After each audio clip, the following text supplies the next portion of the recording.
Hello, everyone, and welcome to episode 25 of whoa, wrong show. Wrong show. I'm surprised that's the first time that's happened. I mean, we can talk about Constructed if you would like. Should we discuss the Eldrazi menace? Do we need to get pitchforks and shotguns and... Well, this is limited time only. And I'm your host, Spencer. And I'm joined by my co-host, Drew. What's up, Drew? Hi, everyone. Welcome to Constructed Criticism. I'm legitimately surprised. That's the first time that's happened. Oh, man. All right. So, for those listening on YouTube or now Pure MTGO, welcome. For those listening on iTunes or Constructed Criticism, welcome. I'm excited to have this podcast in more places, and hopefully this leads to more Patreons for the Constructed Criticism Patreon page, and then hopefully from there, maybe we can make this podcast a little more regular. Right now it's bi-weekly, so it comes out every other week. Hopefully that's something that can change over time, but it's about how much your time is worth. But let's get into the show, and every week on the show we do what we call Pick 2, where a card has already been picked from a pack, so we've already picked a card. We don't have to discuss the first pack, because typically the first pick is pretty easy. Like, you just take the best card in the pack, and we believe that our listeners have the herewithal to do that. So we like to go in with pack 2, with pick 2, and so obviously our first pick was Saddleback Lagak.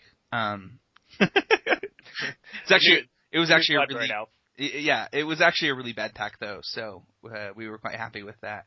But our next pick is I think that we might have a discussion, or Drew might be able to just convince me. We're going to start off with so we've picked a Saddleback Lagak, and we have Jwar Isle Avenger. Not a big fan of blue-green. I know others have been playing it, but if I do play blue-green, it's not really a Surge-style deck. Well, I'm not married to my Saddleback Lagak pick either. Jwar Isle Avenger is not something I'm really happy taking second pick right now. No, I mean, the last draft I did was actually a blue-green deck, and I think I had a Jwar Isle Avenger. But yeah, it's a reasonable card, but it's certainly not like a very exciting second pick card, especially like you said when your first pick is Saddleback Lagak. Next up we have Zulaport Chainmage. This is 3 and a black for a 4/2. It's got Cohort. It's a human shaman ally, and when you tap it, target player and another ally. So when you Cohort, target opponent loses 2 life. This card did move up for me a lot in this format. I thought it was unplayable to playable to now it's like kind of middling, not sure. But it's definitely better than I thought, but definitely something that I could get very late if I wanted it. Yeah, again, not really a second pick card, and certainly I think probably much worse in a Saddleback Lagak deck. You know, yeah. keeping that thought in your back of your mind. You know, like you said, you're not married to your Lagak pick, but certainly if you're taking a mediocre card like this, you have to realize that those 2 cards are not synergistic at all. Yeah. Next up we have one of my favorite cards in the set, and probably my favorite common. I am not ashamed to admit it. It's probably moved away from Saddleback Lagak to this card, and that's Boulder Salvo. Yeah, Boulder Salvo is great. I mean, it's still the best red common. Yeah. I would have taken it over Saddleback Lagak if it was in our first pack. Oh yeah, absolutely. I mean, I'm completely happy having multiple Boulder Salvos in my deck. The great thing I think about Boulder Salvo is that it is a card that you're actually perfectly content waiting to Surge, whereas some of the Surge cards you want to play as early as possible, because creatures, you want to be able to play earlier to generate a tempo advantage, but removal spells have the advantage of that they're great early, they're great late. They have that really nice flexibility. It's part of the reason they're so powerful. So, yeah, I mean, I'd be pretty happy second picking a Boulder Salvo here. Next up, we have Seer's Lantern. This card is 3 mana for an artifact that you can tap for a colorless. You can pay 2 to scry 1. This card is better than I thought it was. I actually didn't think this card would see a ton of play because I thought there were so many other colorless sources. But it did turn out to be okay. I'm not taking it here, though. No, and Seer's Lantern is, again, not a very good card in a Saddleback Lagak deck. Tends to be better in decks that are a little bit bigger, they want a little bit of mana ramp, and then in the late game they want to be able to grind out the opponent by pushing your lands to your bottom when you've already have 7 or 8 lands. And even if we don't end up playing something like the Saddleback Lagak, like let's say we just don't get any green cards and like we end up in like a different style deck, Seer's Lantern is something that we're going to be able to get much later in the draft. Oh yeah, absolutely. And generally you only want like 1. I don't think you would ever. You might play 2 in certain decks, and it's kind of a very specific kind of deck that would want 2, but that's a very, very rare circumstance. So generally you only want 1 in your deck. Next we have the Rainbow Painter, Kozilek's Translator. It's a 3/5 devoid for 4 and a black. It's got pay 1 life to add a Wingding to your mana pool. Activate this ability only once per turn. I do like this card. It's been okay. I'm not taking it here, though. No, I mean, certainly not over a Boulder Salvo. Yeah. The next card is Isolation Zone. It's white 2 for an enchantment. When it enters the battlefield, exile target creature or enchantment an opponent controls until Isolation Zone leaves the battlefield. Well, now we finally have an interesting decision, because now we've pulled up one of the other great premier removal spells of the set, which is Isolation Zone. I think I'd take Isolation Zone over Boulder Salvo.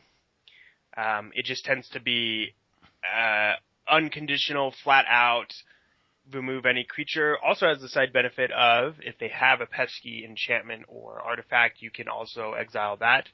It can't hit artifacts. What is it? It's enchantment or creature only. What was the third one? There's not a third one. Oh, it's just creature and enchantment? Yeah. I thought I had 3. I'm gonna double check. It's in front of me. Okay, alright. Alright, I'll give you that. Usually you only hit creatures with it. I mean, like 95% of the time. But, alright, so creature enchantment. So you can't hit pesky enchantments with it, but, the other thing too, I think, the other subtle advantage I think Isolation Zone has is it does let you process from the third pack, since it exiles the card. So I think that also gives you a nice little possible bonus in that can be hard to fulfill in the with processor cards in the third pack. Yeah, I'm really sad about this because I really want to take Boulder Salvo, but like I'm such of the opinion that you're supposed to take the best card at the beginning of drafts that, like, oftentimes I'll say like I have color preferences on this show, like, because I do, and if they're really close, I will take the one of the color preference. Like I've like on the show I've said that I'd take something over Oblivion Strike because like they're like I just found that Oblivion Strike and Isolation Zones are being opened and all this stuff, but I'm kind of off of that now, and I sadly would take the Isolation Zone. Sadly, I would take one of the best common removal spells. I'm sad. Well, there's another one of the best common removal spells in this pack, and I like it in my Saddleback Lagak decks a lot, so. Alright, well, I'm pretty happy taking an Isolation Zone. Being able to exile. Let's see if anything in this pack can change our mind. So, we have Expedite, not taking that over Isolation Zone. Spark Mage's Gambit, not taking that over Isolation Zone. Here's an interesting card that I have taken second and third pick. Wondering if you've gotten that far with this card yet too, and that's Holdout Settlement. I have not taken it that early yet. Usually because, and maybe my philosophy is a little bit incorrect, but my philosophy is to take cards to take spells, and then thinking to myself while I'm drafting, alright, how many waste mana do I need? Do I need 5 waste mana? Do I need no waste mana? Sure. And then kind of try and pick them up there. If people are taking waste cards that high, if people are taking, Holdout Settlement second or third, it may be correct for me to adjust my pick order and take waste mana a little bit higher. I think specifically this one is the one that people are taking highly. Yeah, because it's the best common one. Yeah. But with that being said, I'm still not taking any sort of waste mana. Well, certainly not a common waste mana over Isolation Zone. Sure, I wouldn't either. I was just curious where you were sitting with it. Dazzling Reflection, not taking over. Strider's Harness, this is bad. Don't take it at all. Cliffhaven Vampire. It's 2, a white, and a black for a 2/4. Whenever you gain life, each opponent loses 1 life. I mean, this is a nice payoff for being in the black-white deck. One of those powerful multicolored creatures in the uncommon slot. That being said, I'm still going to take Isolation Zone over it. I want Isolation Zone in my black-white decks, in my white decks. In all of your white decks? Yeah. All of your white decks at large. I mean, and I think Isolation Zone is probably just still more powerful in general because it's such an unconditional removal spell. Yeah, I would take Isolation Zone still over Cliffhaven Vampire as well. Next we have Tranquil Expanse. It's the green-white dual land that enters the battlefield tap. We're not taking that over Isolation Zone either. Nope. All right. Okay, so, yeah, that is it for pick 2. For pick 3, we'll go through it really quick. Gravity Negator, not taking that this early. Blinding Drone, I am of the opinion that you wait on. I know a lot of people are of the opinion you can take it this early. What do you think? It depends on what else is in the pack. Okay. When you have obviously a decent amount of waste mana, it's very, very powerful. It's a 1/3 tapper for 2. When you don't have a lot of waste mana, and even sometimes when you do have a decent amount of waste mana, it ends up just kind of sitting there being, a very mediocre creature. So I'm not opposed to taking it this early, but I'm probably trying to look for something else to take. Effa Protector is the 1/4 Vigilant guy for 3. I'm not taking that this early. A Clune Flameseeker is the 3/2 cohort that you can loot with or rummage with. Slaughter Drone is the 2/2 Devoid, and it gains Death Touch for a colorless. That card is so far where I'm pulling to the front.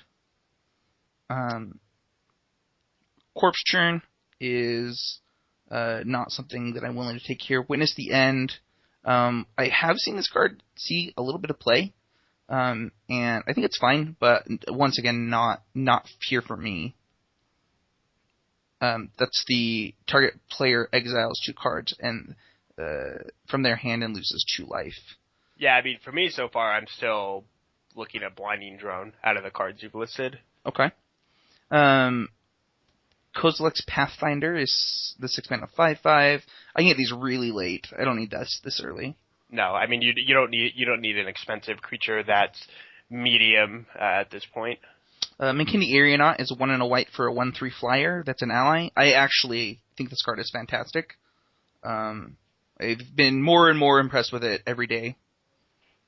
And I think it's one of the better 2-drops to be playing if you're playing white-green, which we currently have a really good green card and a really good white card. Next up we have Umara Tangler.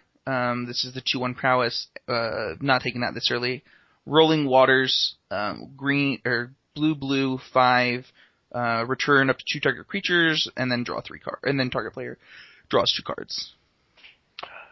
I think I take Roiling Waters out of this pack. You don't even want to know the last uncommon? Oh, all right. I didn't realize there was it's more. Bonds of Mortality. All right, Roiling Waters it is. I'm pretty sure I take Roiling Waters here. There's no really good green cards. There's no really good white cards. It's only the third pick. Third pack. And again, you're not married to your early picks. You can take Roiling Waters, keep your options open. Just continue to kind of see what people are passing you. And getting, I think, both Roiling Waters and a Blinding Drone in the pack is a possible indication that blue is open on your right. So this is your chance to kind of take a good blue card in the pack and possibly keep an eye out for more blue cards to come down. Okay. I don't know. And maybe Blinding Drone's better than Roiling Waters. My heart says to take the Aeronaut. I'm sure. I mean, I think that Roiling Waters is better. Yeah, my heart says take the other one, but I probably would end up taking the Waters because it's really powerful. I have not actually had this card cast against me yet, though. I have not either, and I have not cast it, but I think I've seen some people play it, and when it gets played, it tends to be very powerful. So, yeah, I mean, this is the kind of 7-drop I think you really like to have in your deck. It may be correct that Blinding Drone is better here. It may be that I'm not valuing Blinding Drone high enough, but either way, I'm pretty sure you just take a blue card here, and then just have, you know, a card of 3 different colors in your first 3 picks, and then just kind of, you know, keep your option open.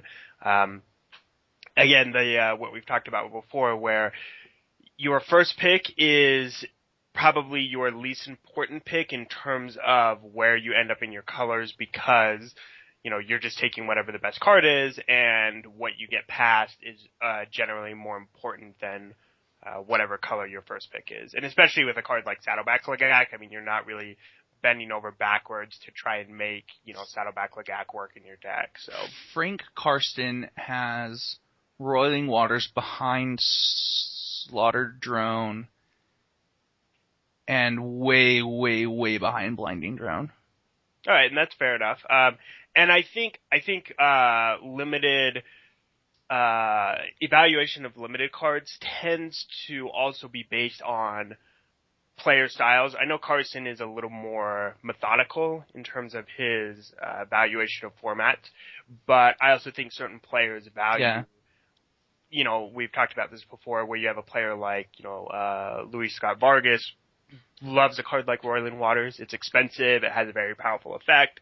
And then you have players kind of on the opposite end of the spectrum, kind of more your Ben Starks, maybe a little bit your Paul Reitzel's that really like, you know, aggressive, not aggressive, but more low to the curve, cards that are just generally good at almost any point in the game, but aren't necessarily as big and flashy and as expensive. So, certainly if you like, I think, big, expensive, you know, powerful effects, I think taking Roiling Waters is great. And also I think if you are like, I just want to draft a good deck, I want to be able to have a good chance to outplay my opponents, then, you know, you can certainly take like a Blinding Drone. So, yeah, I think that it's probably correct to take one of those 2 cards.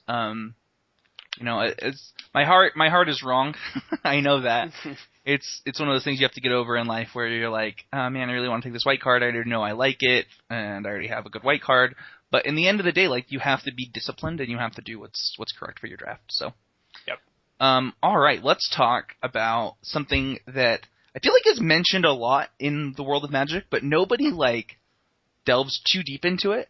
And that's priorities in draft. So, priorities is a thing that is regarded more important than another thing. Like, that's literally the definition. That doesn't sound the most intellectual of definitions, but that's what it is. This is taken straight out of the dictionary. It's a thing that is regarded as more important than another. So when you look at a pack of Magic cards, how do you know your priorities right now, right at the beginning? Well, so if this is pack 1, pick 1, and I'm sitting down at a draft, my priority is, like you said, I'm trying to draft the most powerful deck I can.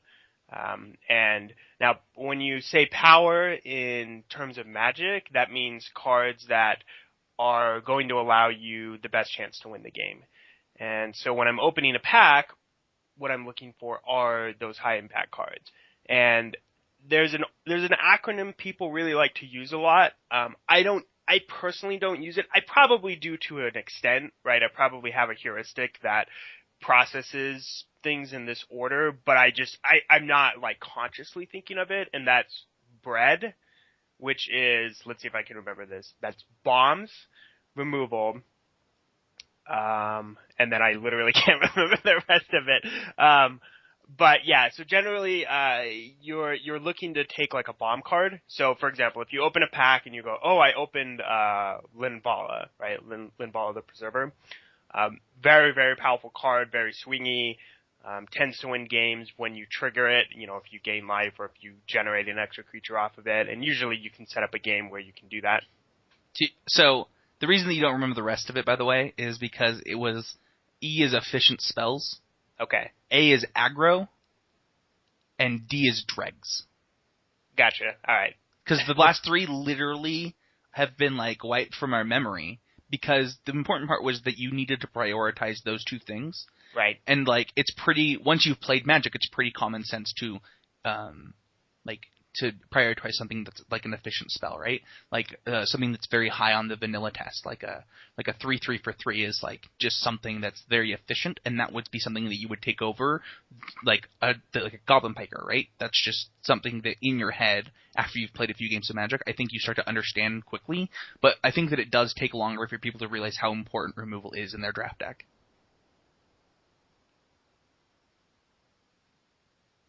True. Cast it gives you a very high percentage to win the game, generally speaking. And so that's. Can you hear me? Yeah, I can hear you. Oh, I couldn't hear you. Oh, can you hear me? Yeah. Okay. Yeah. So, Linvala is a card that when you cast it has a very, very high chance of winning you the game. So that's why you want to take a card like that. And then obviously after that you want to be able to take removal. And the reason removal is so powerful is because removal is generally going to be good early on, and it's going to be good late as well. So, let's say you're playing an aggressive deck, you curve out, your opponent plays some sort of kind of mediocre creature, but it kind of brick walls a lot of your creatures. For example, Kozilek's Translator, it's a 3/5 for 5. It doesn't do that much. It's not splashy or anything, but it certainly can stop an assault of 2/2s and 3/3s. So it's good for you to have a card like Isolation Zone or Oblivion Strike because you can remove it and then, continue attacking. On the flip side, removal is also good when you're getting attacked. Your opponent plays some early creatures. You try and play some creatures to try and block them. They follow it up with like a large flyer, and all of a sudden you're dying to a flyer. You can use your removal spell to remove their flyer and, be able to get back into the game. That's kind of the reason why removal is so universally accepted as being much better than, like you were saying, a 3/3 for 3, a 2/2 for 2, because the problem is that a 3/3 for 3, while having great stats and obviously being a card you're happy to have in your deck, it doesn't stop a flyer. It doesn't remove a 3/5 from blocking your opposing, your creatures when you're attacking. Whereas removal is able to do that. It's flexible. It's able to do that at any stage in the game. Removal is great when you top deck it. Whereas, vanilla creatures are fine when you top deck it, certainly better than a land usually, but nowhere near as exciting as being able to, kill their best creature and either attack or, restabilize the game in your favor. Yeah, that's that's exactly how I would describe pack one, pick one. Like the thing that I wrote down was, bombs are removal. Like that's what you need to start off with. And I think that's why you get the special feeling that you get, right? Like when you pack one, pick one a card, or pack two, those early picks, and you are looking at things that aren't bombs and removal, you do feel bad. Yeah, I mean, because the other thing too in Limited, is that you're generally only going to get bombs and removal in your very early picks. You're not going to see an Oblivion Strike 5th or 6th pick. Right. Usually. It can happen. You can get very powerful removal spells much later in the pack than you would expect, but usually speaking, you're going to not be getting those removal spells because other players at the table are taking them, because they are under, the same assumption that you are, that bombs and removal are the most powerful cards for you to be having in your limited decks. Right. So how does an individual format change your priorities? Like, when you look at Battle for Zendikar, your priorities in your draft were much different than your priorities in something like Magic Origins. Right. So, I mean, your priorities are, they're certainly going to change as the set kind of evolves. So, when you sit down at a table, you are going to have you're basing your decisions off of kind of a library of knowledge that you have in your brain, playing Magic for however long you've been playing Magic for. If it's a brand new limited set, you're going to be kind of just going off of your general assumptions about limited Magic. Like we said, bombs and removal are always going to be very powerful and things you want to take. It's pretty easy to look at a card like Isolation Zone or Oblivion Strike and say, yes, this is a powerful card. I want this in any one of my decks that can cast this, reliably. But on the flip side, you can sit down and think to yourself, well, a card like, looking at Battle for Zendikar, like you mentioned, a card like Mist Intruder is a card I don't ever want to play in any of my limited decks. Stormcrow is not a good card. Well, turns out that ingest is a very important mechanic in triple Battle for Zendikar. So you want a card like Mist Intruder, and it's evasive, so it lets you, ingest more, so that way you can process your cards, your powerful processor cards. In a set like Magic Origins, synergy is a lot less important, and just general card strength is your, most important, thing that you're looking at. Yeah, you want, like, in Magic Origins, like, the number of, like, literally at the Pro Tour, so, for those who've never drafted competitive RAL, so, a lot of times, actually, usually in a time draft, what will happen is you aren't allowed to look at your picks between rounds, or between picks. So, you have to, and then they give you a short amount of time to look at your picks in between packs. So, Drew, can you guess what I was looking at as far, like, the first thing that I would look at, and keep a running total in my head during drafts of Battle for Zendikar at the Pro Tour? Well, for Battle for Zendikar, you probably... So, in those specific situations when you're given like a minute or whatever to look at your packs, the very first thing I always look at is my mana curve. That's the first thing I always look at. In Battle for Zendikar, it was like more important than in other formats that I've played. And so one of the things is I had to keep a running total of the number of 2-drops that I had because of how important 2-drops were in that format. Right. Yeah, I mean, are you talking about Origins or Battle for Zendikar? Origins, I'm sorry. Right. Yeah, so any limited format, for me anyways, and I think most players do this as well, the very first thing you do when you're reviewing your pack, and the thing is, most drafts that you go to, you don't really have to worry about this as much, but it's not a bad habit to get into, is, look at your pack, you have a minute to look at it, and then just try and quickly organize your card based on your mana curve. Look at your mana curve, think to yourself, alright, I have this many 2-drops, I have this many 3-drops, I have this many 4-drops, right. And then also, it's good to kind of gauge like what card types you have. How many creatures do I have? How many? Yeah, that was the second thing that I did at the Pro Tour was a quick count of number of creatures. Because you have to be in a certain range, especially in a format like Magic Origins where Comet Tricks became very good. And like so like. For me, I had, a few Combat Tricks in one of my decks, and it's like, okay, I actually have to have enough creatures that these are good. Otherwise, I'm drafting the wrong style of deck and things like that. Keep going. Right. So you definitely want to keep an eye out to make sure you have enough creatures, like, because most limited decks, you want, I would say a good baseline number is like 14 or 15 creatures. Depending on your deck, you can have less, you can have more. You can have extremes where you can have a 22 creature deck in one spell. You can have the opposite extreme where you have... I lost to that deck in the finals of a PTQ. Yeah, I mean, they're just going to keep playing creatures, right? Like, every spell they have, alright, I have a creature, I have a creature, I have a creature. It's not splashy usually, and it may not have a lot of wiggle room in terms of like, oh, you played a really powerful bomb creature and I don't have a way to deal with it. But it is consistent, right? Any point they're casting a spell, they have a creature. Whereas like, oh, I have 7 Combat Tricks in my deck and I only drew 1 creature and you drew 2 flyers and my creature can't do anything versus your flyers and I'm losing. And then, you can also have the opposite end of the spectrum. You have the 22 creature deck and then you have the 0 creature deck. I don't think that really happens in limited sets anymore. I'm more thinking because they're doing the Champions of Kamigawa flashback drafts on Magic Online, where you can end up in the Dampen Thought deck, which I think people are aware of now. back when Champions of Kamigawa was the actual set that was out. That was kind of a new, kind of crazy draft archetype that people were doing. But neither here nor there. So your range is obviously the extremes, and then in the middle, 99% of your limited decks are probably going to have somewhere between, I don't know, 13 to 18 creatures, something like that. I'm usually pretty happy with right where you started in that 14 range. It gives you just an oomph to get over the edge. Yeah, I mean, you want to be able to have a mana curve where you can go, okay, on turn 2 I played a creature, on turn 3 I played a creature, on turn 4 I played a creature.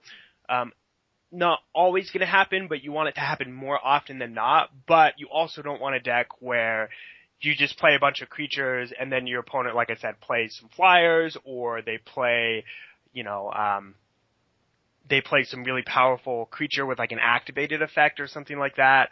And any sort of creature that gives you problems, because then, you're like, well, I can't deal with that, so I just lose.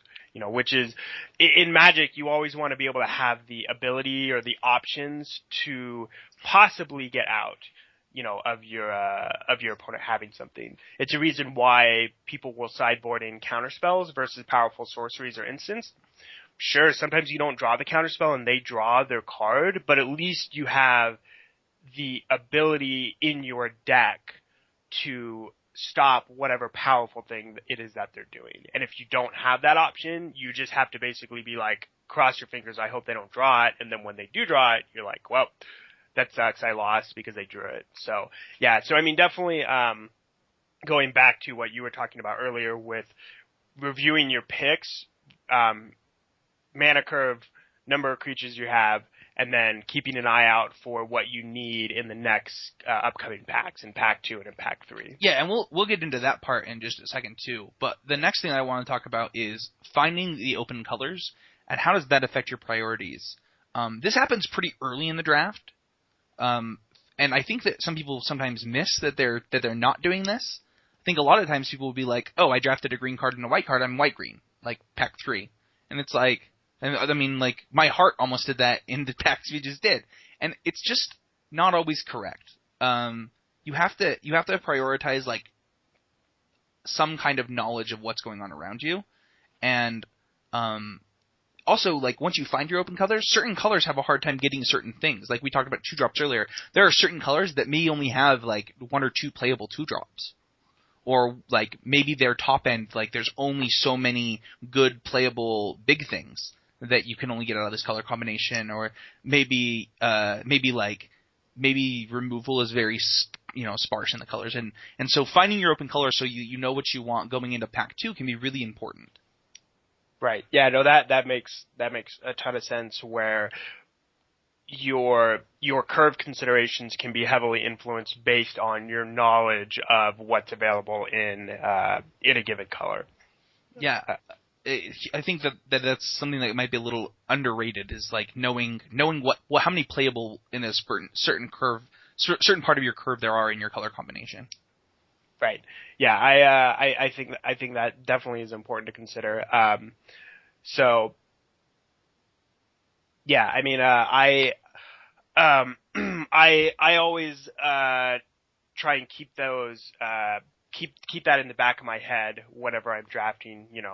Do I need to take 2-drops early? And then, looking at certain sets, you really want your early curve is more important. I think in like Oath of the Gatewatch, for example, your 2-drops are important. Sure, you want a couple, but you don't necessarily need to be like, all right, I have to have 8 2-drops in my deck because otherwise I'm going to get run over by all these aggressive decks. You can be like, all right, I have 3 or 4. Yeah. That's reasonable. But could you imagine if you had found that you were in green-white, ended up with no 2-drops? Oh yeah, I mean that would be, pretty. Any deck, I think, if you end up with no 2-drops, you're going to be pretty. Not in a bad spot necessarily, depending on your deck, but I don't think you're in a great spot. Part of the advantage of 2-drops, even in like a defensive control deck, is that it allows you to get on the board early, and it allows you to kind of stunt your opponent's offense. Because if your opponent curves out and you are not casting anything until turn 4 or turn 5, and they remove whatever you cast on that turn, you're on the back foot, and odds are you're not going to win that game. Right. So let's talk about how priorities can change once you get to Pack 3. And this is something that we've already talked a lot about mana curve. That Pack 3 is really when you start to like do kind of crazy things. You're taking 2-drops over removal spells. You're taking like, you know, your mana curve becomes that your picks because of your mana curve in Pack 3 can get weird. I know that at Pro Tour Origins I took a 2-drop over what was it? It was like a rare removal spell, whatever the rare removal spell was. But it can get it can get weird. Why does it get so weird once you get into Pack 3? Is your curve that important that we're just willing to sacrifice, you know, large amounts of power? Like, oh, there's this 6-drop that's like really, really good. It's like one of the best uncommons, but I really need a 3-drop or a 2-drop right now. Yeah, so if you're in Pack 3 and you open a powerful 6-drop, but you have, let's say, you know, 4 or 5 drops and another, you know, a 6-drop already, and you only have, you know, let's say you have 1 2-drop and like 2 3-drops, you pretty much need to have like an early creature at that point. You know, if you have a deck full of only 4s, 5s, and 6s, even if they're really powerful 4s, 5s, and 6s, odds are you're just going to get run over every game, right? Because, you know, your opponents are going to be like, all right, I played 3 creatures, I attacked, oh, you played a creature, I guess I'll kill it because you haven't played anything else, and then, you know, you're just like, oh, I just lost that game. Yeah, so definitely you need to be like, all right, what do I need? All right, I have nothing on my early curve. I have to take early curve creatures. Otherwise, I'm just going to get run over. Yeah. And certainly this is not something you'd want to just be doing in Pack 3 though. This is why you want to be. You want it at the back of your mind all the time. Right. You want to be balancing your picks throughout the pack, so that way, hopefully after Pack 2, after you have 2 packs of picks, you can look at your deck that's forming up and be like, all right, I have a pretty good curve, right? I have a couple 2-drops, a couple 3-drops, a couple 4-drops, and I can take pretty much anything that's in my colors. You know, I can open up for example, in Battle for Zendikar, I can open up a Grip of Desolation, cost 6 mana, boom, Windmill Slam that into my pack, or into my deck, be happy with it. You know, or, hey, I got past this other powerful, I'm trying to think of another powerful expensive card, but you know, you get past another powerful expensive card and you go boom, slam it into my deck. I'm happy with it. I'm going to be able to hopefully curve out, play this at the top of my curve and win the game because of it. So that's kind of the reward for good disciplined drafting and keeping your curve even throughout the draft, as opposed to, all right, well, I don't have any 2-drops, and I open a Grip of Desolation, but I really have to take this this Calling Drone. So where do you fall on some of these other things that we wrote down here? Like, one of the things I wrote down is mana fixing. So, like, I oftentimes, depending on the format, so like, there are formats where I'll take mana fixing as high as, you know, 2nd pick, 3rd pick. And then there are formats where it's like, you know, I'm really going to wait until later in Pack 2 and 3 before I decide if I need mana fixing in my deck, where I can see what the mana of my deck looks like, see if there's something I want to splash, and then if I can get something like an Evolving Wilds or a dual land, like, I'll do it at that time. I mean, this is so format dependent in my opinion. Where do you fall on where you pick mana fixing and where you prioritize it? Nope, you summed it up perfectly. Mana fixing is pretty much always going to be really, really format dependent. If it's the first time you're in a set, well, that's not always true. But I would say generally if it's a non-multicolor set, I would not prioritize mana fixing very high in most sets. The reason being that, you know, conventionally speaking, you can just draft a good solid 2-color deck and not worry too much about your mana fixing. Now, obviously, you have multicolor sets like Khans of Tarkir was kind of the more recent multicolor set where your mana fixing becomes far more important. So you want to be taking mana fixing really high. The Return to Ravnica, as well as like even the original Ravnica, partially because of the power level of cards at that point in time. But I remember people would take the what they call Karoo lands, so the lands that generate 2 mana, but you have to bounce the land when it comes into play. People would take those first pick. And then obviously you have sets like Magic Origins, in recent history, where you don't really care about mana fixing at all. Maybe I pick up an Evolving Wilds, or, maybe I pick up an enemy pain land, 12th pick, 11th pick, whatever, it just ends up in my deck. Sure. So, mana fixing is usually entirely dependent on the format. You can kind of gauge early on in the format, going, alright, is it a multicolor format? So I need to take mana fixing. Is it not a multicolor format? Can I just get away drafting just a good 2-color deck? Yes, I can. Or, hey, is 3 colors an option in this format? That maybe isn't a conventional multicolor format. Then your options for mana fixing maybe go up a little bit. And then you have kind of curveballs like Oath of the Gatewatch, where now all of a sudden you have this whole new kind of mana fixing element of, I need waste mana.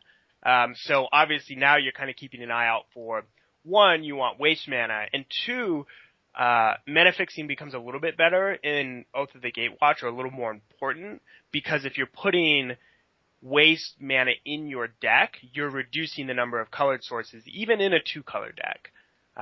So usually you're like, alright, maybe I have like 9 islands in my blue-white deck, but now if you have like 3 waste as your lands, now you may be playing, say, 7 islands.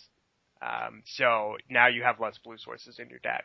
So keeping an eye out for cards that will fix your blue and your white mana is still actually really important in your deck, even though it doesn't necessarily seem like it. Yeah, I think, that's perfect. So the last one that I wrote down, and this might be a me problem, and I'm curious to your thoughts. There are times where I'll be drafting where I'll get to pack 3 and I'm like, so I have lots of, damage-based removal, or, things that get rid of small things that are in the way.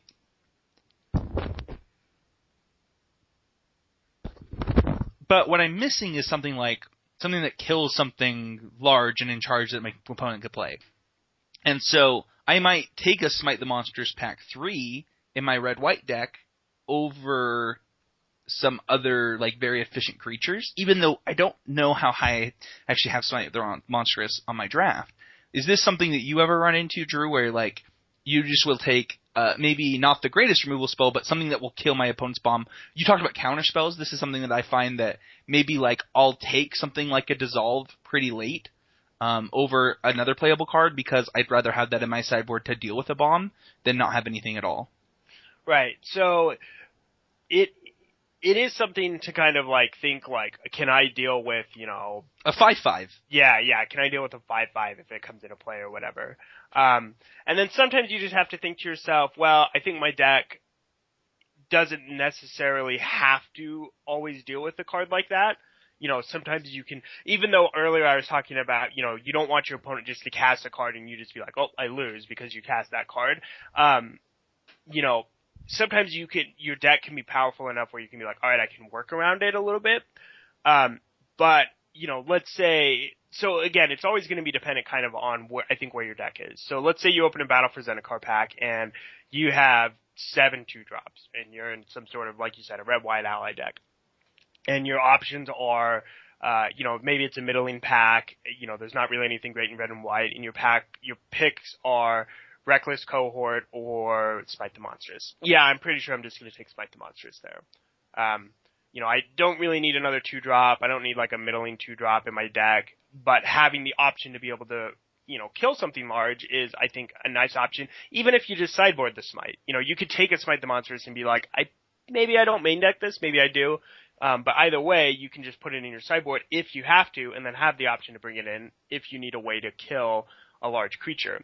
But I guess what I'm saying is I think I've actually made the pick of Smite the Monstrous over Ghostly Sentinel. I think I've made the pick Smite the Monstrous over Gideon's Reproach before, where my deck is basically perfect, but I need something to kill a 6/6. Yeah, and taking Smite the Monstrous over Gideon's Reproach, I think again is dependent on kind of the texture of your deck. if I'm like a really aggressive beatdown deck, Sure. I'm gonna probably want Gideon's Reproach. Sure. Like 9 times out of 10 over Smite the Monstrous. If I'm maybe more a control deck, maybe I don't have a lot of creatures, but I'm like, alright, I got a lot of removal, and so I'm looking to like have the game go long, then in that case I may want to Smite the Monstrous over the Gideon's Reproach, right? Because like you were saying, if your opponent plays a 6/6 or whatever, you're just like, oh, I can't kill that, and now I'm gonna lose. As opposed to the flip side where, alright, I'm a beatdown deck, and I've aggressively out-tempoed my opponent, and then my opponent, casts this big creature, and then I can just start chump attacking into his creature because I just don't care at that point, at that stage in the game. So it's always, I think, dependent on the texture of your deck. Whether you really want an effect that absolutely kills a gigantic creature, or whether you just think to yourself, I don't really care if my opponent casts a giant creature or not at this late stage in the game. So I think it's entirely deck dependent. It depends on what kind of effect you need, that kind of a thing. Because Smite the Monstrous is so variable, for me anyways, in terms of its impact on the game. Yeah. Sometimes it's great, sometimes you're like, I killed their best creature, and then other games it just sits in your hand and doesn't do anything. Right. And that's why I used Smite the Monstrous, is because like that's why it was such something that's like impacted me. Like, for example, the first PPTQ of this season I played was limited. And I had this white-red deck that was totally reasonable, and like I'm sitting there and like people are like, look at my seal pool, they're like, man, you have triple Boulder Salvo, your deck's like great, like just going off of how great my deck was. And I was just like, yeah, if my opponent plays like a 4/4 or a 5/5, like I cannot kill it. And like none of my guys can attack into it, and only one of my guys can attack over it. Like I also had no flyers. So like I thought my deck was really bad, and it ended up being that I lost 2 matches and both of them were to 5 toughness creatures. Like, yep. For me, it was like, man, I would like give anything for a Smite the Monstrous in the sealed pool. And I have had draft decks where it's like, man, this Smite the Monstrous is so bad in some matchups. But the thing that I find is like, just board it out in those matchups. But yeah, I think that like, for me, those are the main things that I think about going into pack 3. If I like I said, we think about mana curve a lot throughout the draft, but like I think pack 3 is where you might do something that you wouldn't normally do, and you should feel okay doing it. Mana fixing, like I said, is completely format dependent. And then big guy removal is what I wrote down, is something that I think that the texture of your deck does matter a lot, like Drew said. But in the end, like, it might be better to take that Smite the Monstrous than that 3/3 that with upside. Like, yep, yeah, it's like I said, that kind of a pick I think is going to be it's very important to have a lot of experience at that point to determine what the correct pick is. And sometimes you make the wrong pick. Like sometimes you're like, it was wrong for me to take Smite the Monstrous. I should have taken that 8th 2-drop. Or I should have taken that Ghostly Sentinel. Yeah, I mean, that's just the way it is. But the more you draft, the more experience you get, and the more experience you have lets you make those kinds of contextual decisions more often, allowing you to hopefully build a better deck in the long run. So I mean, like I said, it's always going to be dependent on the deck. It's going to be dependent on the format too. Does it matter that in Magic Origins, does it matter that I can kill a giant creature? Probably not. I mean, it's nice, but it's probably not that important. Am I in battle for Zendikar, where there's tons of gigantic creatures running around? Probably a little more important for me to be able to kill a giant creature. So it's always going to be kind of dependent on what's going on. And yeah, I agree with you. I like the Smite the Monstrous example a lot because it's one of those cards that, can be as powerful as an Oblivion Strike, or it can be completely dead. Yeah, or it can just be rotting in your hand. So I think it's a great example because it's a card that has this huge range in terms of where it ends up playing out in any given game. Whereas Oblivion Strike, hey, no questions asked, Yeah. All they played was a bunch of 3/3s. Cool, kill their best 3/3. Yeah, it's something to definitely think about, like, because there's not Rune processors running around everywhere in this format, right? Like they're there, but for me it was like, how do I beat a Rune processor? Oh, I actually can't. Like I could literally never beat that card. And that's definitely something to think about. So, all right, so that's gonna be it for the main part of the show this week. A few announcements. So I getting rid of hashtag What's the Pick. First of all, we already do basically the same thing at the beginning of the show, so I don't want to end the show that way. But we have gotten multiple emails and multiple questions about Sealed. And when I started Limited Time Only with Travis and Sammy, one of the things we wanted to talk about every week was Sealed. And I moved away from that. I don't know why I did that, but we're going to bring back the How We Build It segment. So I will, throughout the week, once every 2 weeks, I will post a sealed pool, or the link to a sealed pool, either way. Probably the link. There's actually a website that's really good at building the sealed pool. So I will likely post a link to the sealed pool where you can go in and build it. And then what I'll do is I will then post a picture of the way I would build it. And then on the show, Drew will talk about how he would build it, and we'll do that at the end of every show. And that way we'll get a range of talking about Sealed and Draft every week. So that's exciting. We're going to bring that back. Drew, where can people find you if they want to get in touch with you and talk about how they also think that Saddleback Logak is Blood Red Elf? I am on Twitter. It's at MTGDrew. I am also on Facebook. That's Andrew Walden. So feel free to tweet your great Saddleback Logak stories about how you killed your opponent because you did 1 million damage. You can find me on Facebook at Spencer Stephen Howland. You can join the Constructed Criticism Facebook group where we talk about Constructed. Some people talk about Limited. It's just a great place to be a part of a great community. I love it quite a bit. You can also find the podcast every week or every other week when it's posted on MTGO, Pure MTGO, ConstructedCriticism.com, MTGcast.com, and YouTube on the Constructed Criticism YouTube channel. Huge shout out to @Eggbeat1 on Twitter. He top 8'd a GP this last weekend. He's a listener of Constructed Criticism, and I totally forgot to shout him out on the other show.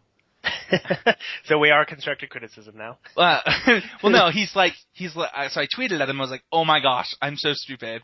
I forgot to shout you out," because so there's an inside joke on Constructed Criticism that he will tweet at me, and when he does, he also tweets at me with the name of some famous person.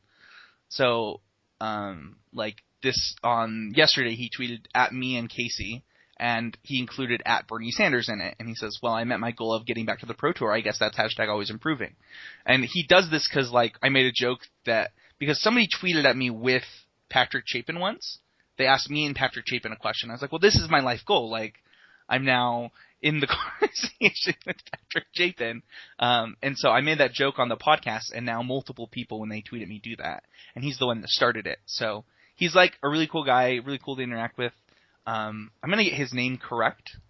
So let me look it up because I don't want to get it wrong.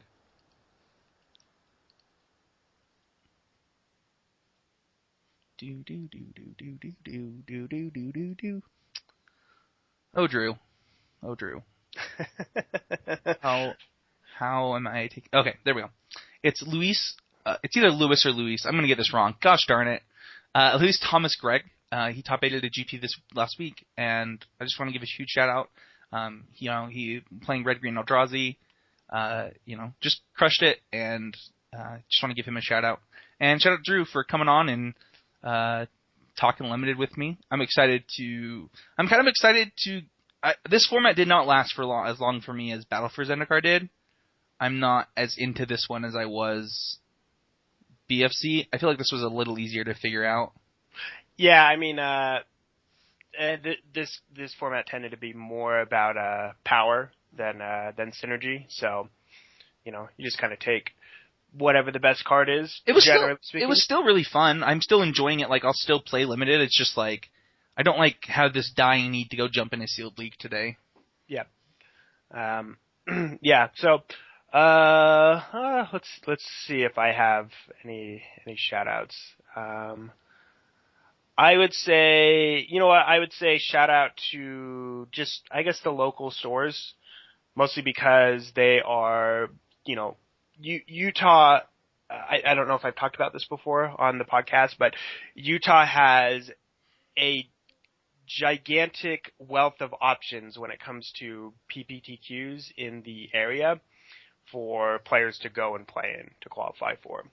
I have some friends that live in Indiana, and they often, if they want to go to a PPTQ, usually they have to drive 3 or more hours in any direction to get to a PPTQ, and usually there's 80 to 100 players at their PPTQ, whereas here in Utah we have a nice, in a season we can have up to 20 events. I think we have less this upcoming season. We have 21 this season, and I believe 17 next season. Yeah, so I mean, we have a huge range of options. Most of the stores for me tend to be close. You know, I can pick events to go to up north. There's events down south in Utah County. There's events obviously in the middle in, Salt Lake County.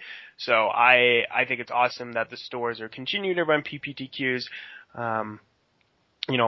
Giving us the ability to go and qualify for the RPTQ at their events and stuff. So shout out to the stores for continuing to run the events, continuing to, do the work, put in the legwork to get judges and stuff and have the play space for us to be able to do that.